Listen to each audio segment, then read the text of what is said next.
प्रकरणाचा अभ्यास सुरू केलेला आहे. चौथ्या प्रकरणाचा अभ्यास करीत असताना आपण लोकशाहीचे महत्त्वाचे प्रकार कोणते ते प्रकार मागच्या व्हिडिओमध्ये पाहिलेले होते. त्यासोबतच 11वीच्या अभ्यासक्रमामध्ये या लोकशाहीच्या महत्त्वाच्या प्रकारापैकी 2 प्रकारांचा आपल्याला अभ्यास करायचा आहे. एक आहे संसदीय पद्धत आणि दुसरी आहे अध्यक्षीय पद्धत. त्यापैकी मागच्या व्हिडिओमध्ये आपण संसदीय पद्धत किंवा ज्याला आपण संसदीय लोकशाही म्हणतो याचा अभ्यास करायला सुरुवात केलेली होती. मागच्या व्हिडिओमध्ये आपण संसदीय पद्धत कशाला म्हणतात आणि त्याची 2 वैशिष्ट्ये त्या ठिकाणी आपण पाहिलेली होती की ज्या ठिकाणी 2 शासन प्रमुख असतात. कायदेमंडळ आणि कार्यकारी मंडळामध्ये जवळचे आणि घनिष्ठ अशा प्रकारचे संबंध असतात. कार्यकारी मंडळावर कायदेमंडळाचं नियंत्रण असतं. अशा जबाबदार शासन पद्धतीला संसदीय शासन पद्धत किंवा संसदीय लोकशाही असं म्हटलं जातं.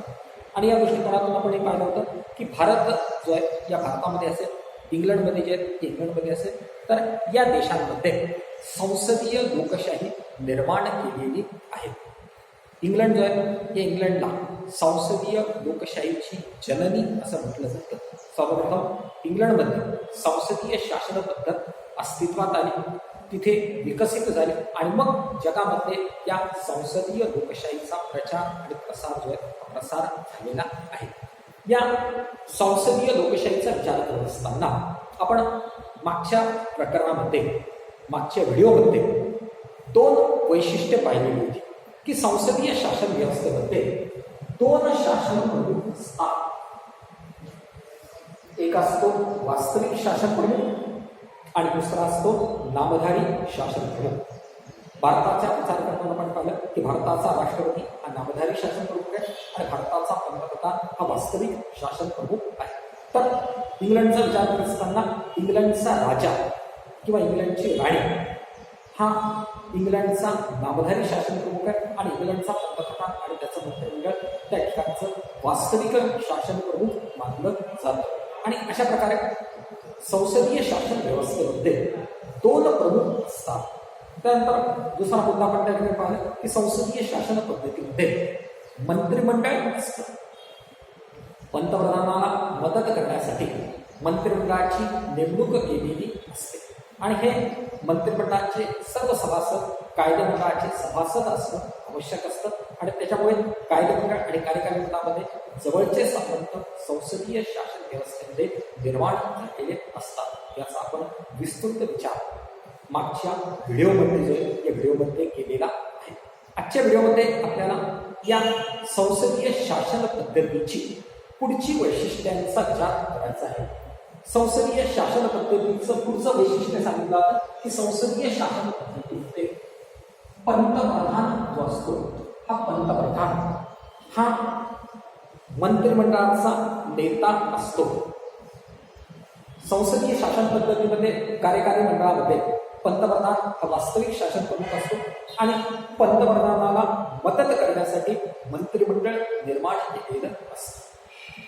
परंतु पंतप्रधानाला मदत करण्यासाठी मंत्रिमंडळ जरी निर्माण केलेलं असलं तरी या मंत्रिमंडळामध्ये पंतप्रधानाची भूमिका महत्त्वाची असते. आपल्या मंत्रिमंडळामध्ये कोणत्या मंत्र्यांना घ्यायचं, कोणत्या मंत्र्यांना कोणता दर्जा द्यायचा, कोणत्या मंत्र्यांना कोणतं खातं द्यायचं याचा संपूर्ण निर्णय जो असतो हा निर्णय पंतप्रधान घेत असतो. त्याचप्रमाणे मंत्रिमंडळाच्या प्रत्येक मंत्री जो असतो या मंत्र्यांचा कार्यकाळ पंतप्रधानाच्या इच्छेवर अवलंबून असतो. एखाद्या मंत्र्याचं आणि पंतप्रधानाचं पटलं नाही तर त्या मंत्र्याला मंत्रिमंडळातून कधीही काढून टाकण्याचा अधिकार पंतप्रधानाला असतो. राष्ट्रपती तिच्या सही जरी काढत असेल तरी वास्तविक निर्णय पंतप्रधान घेतात आणि पंतप्रधान राष्ट्रपतीला सांगतात की या मंत्र्याला मंत्रिमंडळामधून काढून टाका, त्याला इतर राजीनामा द्यायला सांगतात किंवा त्याला मंत्रिमंडळातून काढून टाकायला सांगत असतात. म्हणजेच संसदीय शासन व्यवस्थेचा विचार आपण केला तर संसदीय शासन व्यवस्थेमध्ये पंतप्रधान हा मंत्रिमंडळाचा निर्माता असतो. प्रत्येक मंत्र्याचं मंत्रिपद हे पंतप्रधानावर अवलंबून असते.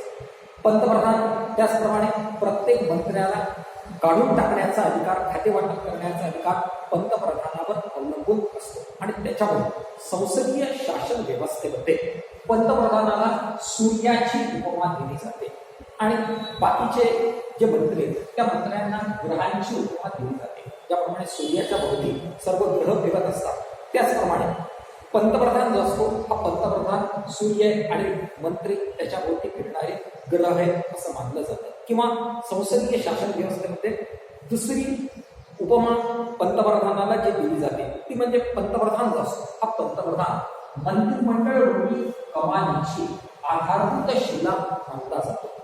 मंत्रिमंडळाची कमान एक कमान असते. कमानचा विचार जर आपण केला तर कमान अशा दोन बाजू असतात आणि मधात एक शिला असते आणि ती शिला त्या दोन्ही बाजूला धरून ठेवण्याचं काम करते.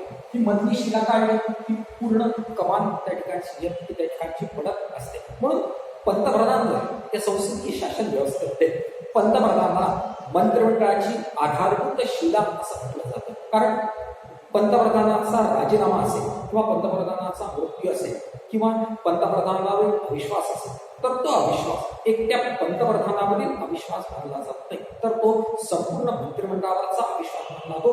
पंतप्रधानाचा एकट्याचा राजीनामा पंतप्रधानाचा राजीनामा मानला जात नाही, तर तो संपूर्ण मंत्रिमंडळाचा राजीनामा मानला जातो. आणि मंत्रिमंडळ जे असतं ते बरखास्त होत असतं. आणि त्याच्यामुळे कमानीमध्ये मध्यवर्ती शिलेची जी भूमिका असते तीच भूमिका पंतप्रधान जे या पंतप्रधानाची मंत्रिमंडळामध्ये जे या मंत्रिमंडळामध्ये असते. आणि त्याच्यामुळे पंतप्रधानाला मंत्रिमंडळ रूपी कमानीची मध्यवर्ती शिला अशी सुद्धा उपमा दिली जाते. संविधानाचा विचार जर आपण केला तर संविधानानुसार पंतप्रधान हा मंत्रिमंडळातला एक मंत्री मानला जातो. कोणतेही निर्णय मंत्रिमंडळाच्या बैठकीमध्ये सामूहिक रीतीने घेतले जातात. मंत्रिमंडळाची बैठक होते, मंत्रिमंडळाच्या बैठकीमध्ये वेगवेगळ्या विषयावर चर्चा होते, चर्चा झाल्यानंतर मतदान होते आणि मतदान घेऊन निर्णय घेतले जातात. परंतु असे निर्णय घेत जरी जात असले तरी त्या मंत्रिमंडळाच्या बैठकीमध्ये पंतप्रधानाचं जे मत असतं त्या मताला विशेष अशा प्रकारचं महत्त्व प्राप्त झालेलं असतं. आणि मंत्रिमंडळाच्या बैठकीमध्ये पंतप्रधानांनी एखादं मत मांडलं आणि त्याला जर एखाद्या मंत्र्याने विरोध केला तर त्या मंत्र्याला मंत्रिमंडळातून काढून टाकण्याचा तो विरोध पंतप्रधानाला होतो आणि त्या मंत्र्याला मंत्रिमंडळातून काढून टाकण्याचा अधिकार पंतप्रधानाला असतो. आणि त्याच्यामुळे मंत्रिमंडळाच्या बैठकीमध्ये बहुमताने जरी निर्णय घेतले असले तरी त्या बैठकीमध्ये पंतप्रधान जो असतो त्या पंतप्रधानाच्या निर्णयाला महत्त्व प्राप्त झालेलं असतं. आणि त्याच्यामुळे संसदीय शासन व्यवस्थेमध्ये पंतप्रधान हा मंत्रिमंडळाचा नेता असतो. आणि त्याच्यामुळे संसदीय शासन पद्धतीला पंतप्रधानीय शासन व्यवस्था असं सुद्धा एक नाव त्या ठिकाणी दिलं जातं. कारण पंतप्रधानाला व्यापक अशा प्रकारचे अधिकार संसदीय लोकशाही जी असते या लोकशाहीमध्ये प्रदान केलेले असतात. त्यानंतर संसदीय शासन व्यवस्थेचं पुढचं वैशिष्ट्य आपल्याला पाहायचं की संसदीय शासन व्यवस्थेमध्ये जबाबदारी जी असते ही जबाबदारी सामूहिक स्वरूपाची जबाबदारी असते. लक्षात घ्या, संसदीय शासन पद्धतीमध्ये पंतप्रधान असतो आणि पंतप्रधानांना सहाय्य करण्यासाठी मंत्रिमंडळ असतं. आणि या मंत्रिमंडळातील मंत्र्यांची जबाबदारी सामूहिक स्वरूपाची असते. मंत्रिमंडळ सामुदायिकरित्या लोकसभेला जबाबदार राहील असं भारताच्या संविधानामध्ये नमूद केलेले आहे की मंत्रिमंडळ जे आहे ते मंत्रिमंडळ सामुदायिकरित्या लोकसभेला जबाबदार असतं. आणि त्याच्यामुळे मंत्रिमंडळाची जबाबदारी सामूहिक स्वरूपाची जबाबदारी मानली जाते. या सामूहिक जबाबदारीच्या तत्वाचा विचार करत केला तर त्या तत्वामध्ये पहिलं तत्व सांगितलं होतं की मंत्रिमंडळाच्या बैठकीमध्ये सर्व निर्णय जे असतात हे निर्णय बहुमताने घेतले जातात. आणि मग बहुमताने निर्णय घेत असताना त्या ठिकाणी एखाद्या मंत्र्याला मंत्रिमंडळाचा निर्णय जर मान्य नसेल तर त्याच्यासोबत एकच पर्याय असतो की मंत्रिमंडळातून राजीनामा देणं किंवा मंत्रिमंडळाच्या निर्णयाचं समर्थन करणं. त्याला बाहेर येऊन असं म्हणता येत नाही किंवा या मंत्रिमंडळाच्या निर्णयाला मी विरोध करतो. कारण जबाबदारी ही सामूहिक स्वरूपाची असते. मंत्रिमंडळाने एकदा निर्णय घेतल्यानंतर तो निर्णय कोणत्याही खात्याचा असेल, शिक्षण खात्याचा असेल, आरोग्य खात्याचा असेल, शेती खात्याचा असेल, त्या निर्णयाची जबाबदारी सामूहिक रीतीने संपूर्ण मंत्रिमंडळाची असते. त्या निर्णयाचं यश किंवा अपयश जे असेल तर ते अपयश एकट्या मंत्र्यांवर ठेवता येत नाही. ते मंत्रिमंडळाचं सामूहिक यश किंवा अपयश मानलं जातं आणि त्याच्यामुळे संसदीय शासन पद्धतीमध्ये मंत्रिमंडळाची जबाबदारी सामूहिक स्वरूपाची असते आणि त्याच्यामुळे एखाद्या मंत्र्याला मंत्रिमंडळाचा निर्णय मान्य नसेल तर एकच पर्याय असतो की त्या निर्णयाचं समर्थन करणं किंवा मंत्रिमंडळामधून राजीनामा देऊन बाहेर पडणं आणि त्याच्यामुळे मंत्रिमंडळाची जबाबदारी सामूहिक स्वरूपाची जबाबदारी असते. त्याचप्रमाणे सामूहिक जबाबदारीच्या तत्वानुसार एकट्या पंतप्रधानाचा राजीनामा हा संपूर्ण मंत्रिमंडळाचा राजीनामा मानला जातो. त्याचप्रमाणे सामूहिक जबाबदारीच्या तत्वानुसार जर कोणत्याही मंत्र्याला जर कायदेमंडळामध्ये प्रश्न विचारले असतील तर त्या प्रश्नाचं उत्तर संबंधित खात्याच्या मंत्र्याला द्यावं लागतं. परंतु जर त्याला देता आलं नाही तर त्याला इतर मंत्री मदत करतात किंवा पंतप्रधान स्वतः त्या प्रश्नाचं उत्तर देण्याची तयारी दाखवत असतो आणि त्याच्यामुळे मंत्रिमंडळ जे असतं हे मंत्रिमंडळ सामूहिकरित्या जबाबदार जे आहे ते जबाबदार असतं आणि कोणत्याही खात्याच्या निर्णयाचं यश किंवा अपयश जे असेल तर ते एका वैयक्तिक मंत्र्याचं यश किंवा अपयश मानलं जात नाही. ते सामूहिक स्वरूपामध्ये संपूर्ण मंत्रिमंडळाचं यश किंवा अपयश मानलं जातं आणि अशा प्रकारे संसदीय शासन पद्धतीमध्ये मंत्रिमंडळाची जबाबदारी जी असते ती जबाबदारी सामूहिक स्वरूपाची जबाबदारी असते. त्यानंतर संसदीय शासन पद्धतीमधलं पुढचं वैशिष्ट्य सांगितलं होतं की राजकीय एकजिन्सीपणा, की मंत्रिमंडळ जे असतं या मंत्रिमंडळामध्ये मंत्री असतात आणि हे मंत्री साधारणतः एकाच राजकीय पक्षाचे मंत्री असतात. परंतु आपण भारतासारख्या देशाचा विचार करतो केला तर भारतामध्ये बहुपक्ष पद्धती आहे आणि बहुपक्ष पद्धती असल्यामुळे मागील 10 दशकांचा विचार केला तर त्या 10 दशकांमध्ये कोणत्याही एका पक्षाला बहुमत मिळत नाही, स्पष्ट बहुमत मिळत नाही आणि त्याच्यामुळे आघाडीचं सरकार निर्माण करण्यात आलेलं आहे आणि आघाडीचं सरकार निर्माण असल्यामुळे एकाच पक्षाचं मंत्रिमंडळ संसदीय शासन व्यवस्थेमध्ये निर्माण होत नाही. इंग्लंडचा विचार केला इंग्लंडमध्ये द्विपक्ष पद्धती आणि द्विपक्ष पद्धती असल्यामुळे त्या ठिकाणी एका पक्षाला स्पष्ट अशा प्रकारचं बहुमत मिळतं आणि एका पक्षाला स्पष्ट बहुमत मिळाल्यामुळे तिथलं मंत्रिमंडळ जे असतं हे मंत्रिमंडळ राजकीय एकजिन्सीपणाचं एकाच पक्षाचं मंत्रिमंडळ असतं. परंतु भारतामध्ये संसदीय शासन पद्धती असताना बहुपक्ष पद्धती आणि बहुपक्ष पद्धतीमुळे अनेक वेळा असं होतं की काही वेळा एका पक्षाला बहुमत मिळत नाही, त्याच्यामुळे युतीचं किंवा आघाडीचं सरकार निर्माण होतं. मग हे जे आघाडीचं सरकार असतं या सरकारमध्ये सुद्धा राजकीय एकजिन्सीपणा असतो. आघाडीच्या सरकारमध्ये समान कार्यक्रम निश्चित केला जातो. वेगवेगळे राजकीय पक्ष असतात, त्यांचं तत्वज्ञान वेगळं असतं, परंतु त्या राजकीय पक्षांचं तत्वज्ञान जरी वेगळं असलं तरी सरकार चालवण्यासाठी त्यांच्यामध्ये एक समान कार्यक्रम निश्चित केला जातो आणि त्या समान कार्यक्रमाच्या आधारे सरकार चालवलं जातं. म्हणजेच राजकीय एकजिन्सीपणा त्याच्यामध्ये निर्माण केला असतो. जसं आपण विचार जर केला तर आज महाराष्ट्राचा विचार जर केला तर महाराष्ट्रामध्ये आघाडीचं सरकार आहे. शिवसेना, काँग्रेस आणि राष्ट्रवादी काँग्रेस या तिघांचं सरकार आहे. परंतु तिघांची विचारसरणी वेगळी आहे. शिवसेनेची विचारसरणी वेगळी आहे, काँग्रेसची विचारसरणी वेगळी आहे, राष्ट्रवादी काँग्रेसची विचारसरणी वेगळी आहे. परंतु त्या तिघांनी एकत्र येऊन समान कार्यक्रम निश्चित केला आणि त्या कार्यक्रमाच्या आधारे सरकार चालवण्याचं ठरवलं आणि मग समान कार्यक्रमाच्या आधारे राजकीय एकजिन्सीपणा जो असतो हा पणा संसदीय शासन व्यवस्थेमध्ये निर्माण केला जातो आणि त्याच्यामुळे राजकीय एकजिन्सीपणा हे सुद्धा संसदीय शासन पद्धतीचं वैशिष्ट्य मानलं जातं. भारत आणि इंग्लंडमधला फरक पाहताना आपण पाहिलं की इंग्लंडमध्ये द्विपक्ष पद्धती असल्यामुळे त्या ठिकाणी दोन व्यक्ती एका पक्षाला स्पष्ट बहुमत मिळतं आणि त्याच्यामुळे त्या ठिकाणी एकाच पक्षाचं सरकार निर्माण होत असतं. परंतु भारतामध्ये संसदीय शासन पद्धती आहे आणि संसदीय शासन पद्धतीमध्ये आघाडीचं सरकार निर्माण होऊ शकतं. परंतु हे आघाडीचं सरकार निर्माण होत असताना समान कार्यक्रमाच्या आधारे राजकीय एकजिन्सीपणा निर्माण केला जातो आणि त्याच्याद्वारे सरकार चालवलं जातं. अशा प्रकारे ही संसदीय शासन पद्धती किंवा संसदीय लोकशाही या लोकशाहीची वैशिष्ट्ये सांगितली जातात। यानंतर आपल्याला थोडक्यामध्ये संसदीय शासन पद्धतीचं मूल्यमापन करायचं।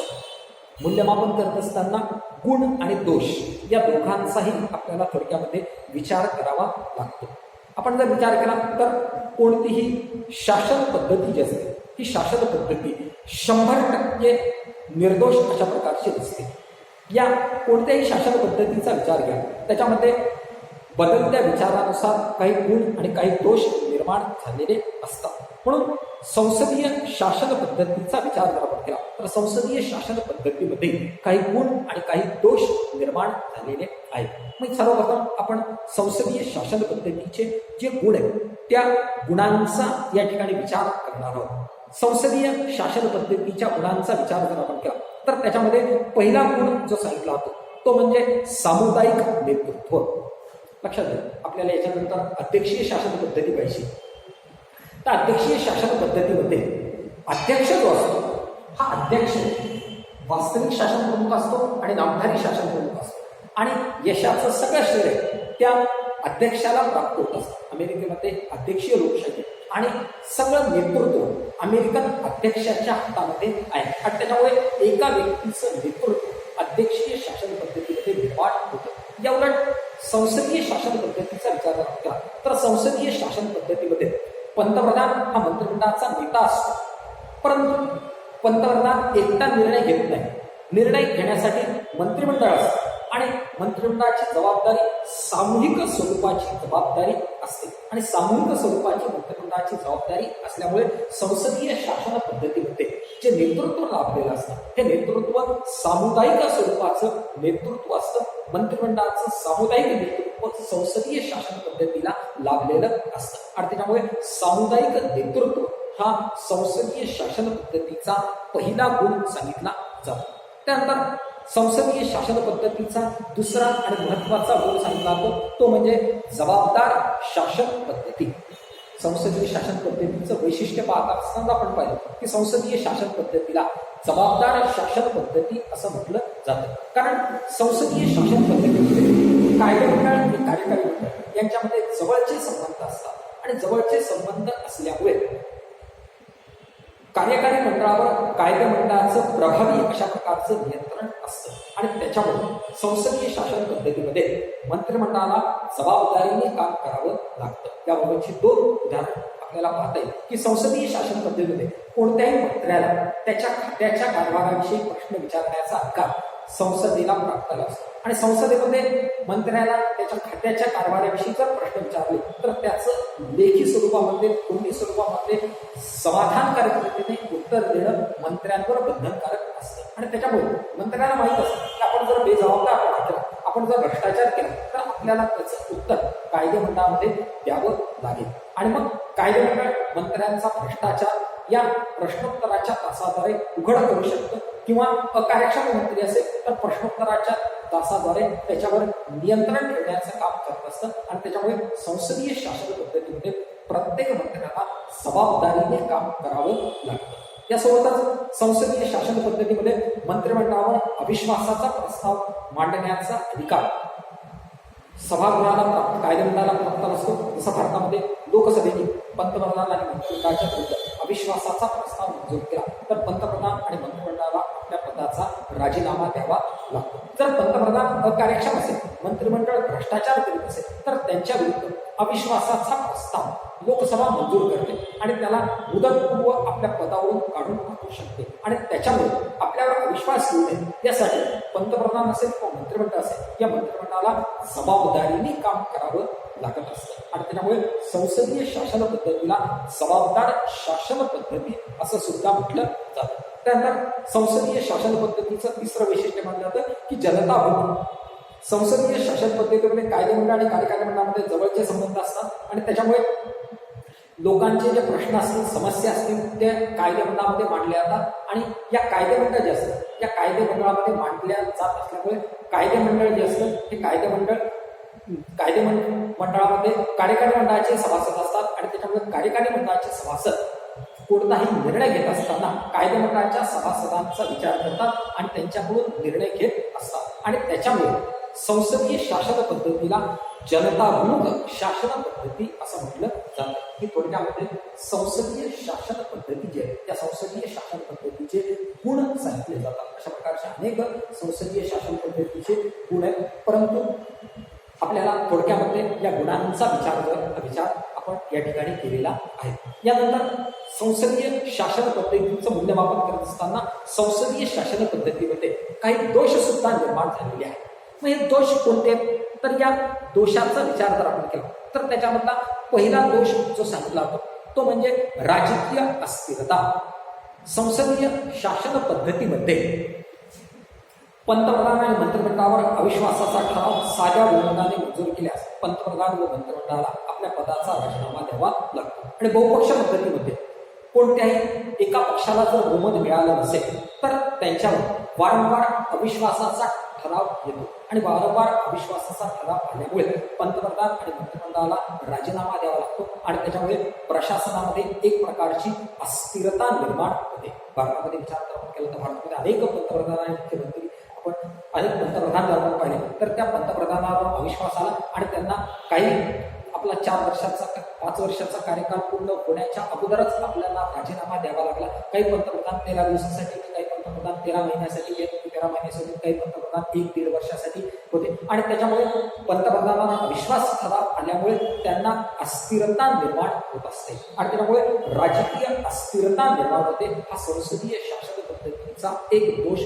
मानला जातो. त्यानंतर संसदीय शासन पद्धतीचा दुसरा दोष सांगितला तो म्हणजे सत्तेचा गैरवापर होण्याची शक्यता.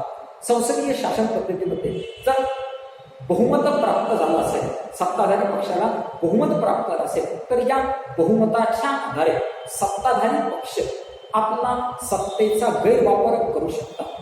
बहुमत नसेल तर अस्थिरता निर्माण होते आणि जर बहुमत प्राप्त झालं असेल तर सत्ताधारी पक्ष जो असतो या सत्ताधारी पक्षाला कायदेमंडळामध्ये बहुमत असतं, कार्यकारी मंडळामध्ये बहुमत असतं आणि कायदेमंडळ आणि कार्यकारी मंडळामध्ये बहुमत असल्यामुळे या बहुमताच्या जोरावर सत्तेचा गैरवापर होण्याची शक्यता असते. असा सुद्धा एक संसदीय शासन पद्धतीचा दोष सांगितला जातो. त्यानंतर संसदीय शासन पद्धतीचा तिसरा दोष जो सांगितला जातो की पंतप्रधान आणि मंत्रिमंडळाला संसदीय शासन पद्धतीमध्ये व्यापक अशा प्रकारचे अधिकार प्रदान केलेले आहेत आणि त्याच्यामुळे हे व्यापक अधिकार, जास्तीचे अधिकार हे अधिकार प्राप्त झाल्यामुळे पंतप्रधान आणि मंत्रिमंडळाची हुकुमशाही निर्माण होण्याची शक्यता असते. त्याला आपण म्हटलं की संसदीय शासन पद्धतीला पंतप्रधानीय शासन व्यवस्था असं सुद्धा म्हटलं जातं. हे त्याचंच उदाहरण त्या ठिकाणी मानलं जातं. हाही संसदीय शासन पद्धतीचा दोष मानला जातो. अशा प्रकारे आपण जर विचार केला तर संसदीय शासन पद्धती या संसदीय शासन पद्धतीमध्ये काही गुण आणि काही दोष जे आहेत ते दोष सुद्धा सांगितले जातात. अशा प्रकारे थोडक्यामध्ये संसदीय शासन पद्धती म्हणजे काय याचा विचार केलेला आहे. संसदीय शासन पद्धतीचा विचार आपण पाहिलं की ज्या शासन व्यवस्थेमध्ये वास्तविक आणि नामधारी असे 2 शासन प्रमुख असतात. कायदेमंडळ कार्यकारी मंडळामध्ये जवळचे संबंध निर्माण झालेले असतात. कार्यकारी मंडळावर कायदेमंडळाचं नियंत्रण प्रस्थापित केलं असतं. अशा शासन पद्धतीला संसदीय शासन पद्धती असं म्हणतात.